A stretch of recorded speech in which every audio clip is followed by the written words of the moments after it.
ఇంటర్లోని percentage ఎంతరా? 59%. నాది 81. నువ్వు చూపిస్తే నేను పాస్ అయ్యాను. సూపర్ రా. అరే నీకు నాకన్నా ఎట్లా ఎక్కువ వచ్చినా ఈ సమాజాన్ని తెలియకపోవచ్చా? కానీ నాకు తెలియదారా చెప్పు. అరే వినయ్, నేను ఎగ్జామ్ హాల్కి ఎట్లా పోతున్నా తెలుసా?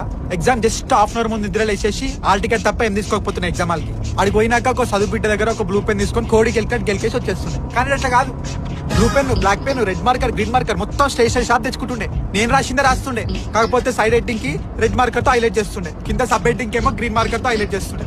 ఇక మార్జిన్స్ ఏమో మొత్తం బ్లాక్ పెన్ తో కొడుతుండే, మళ్ళీ బ్లూ పెన్ తో రాస్తుండే. ఇది కాకుండా ఇస్తుంటే హ్యాండ్ రైటింగ్ ఎందుకో తెలియదు, జబర్దస్తుంటుండే. ఇవన్నీ యూజ్ చేసేసి పెళ్లి కార్డు ముస్తాబ్ చేసినట్టు చేస్తుండేరా.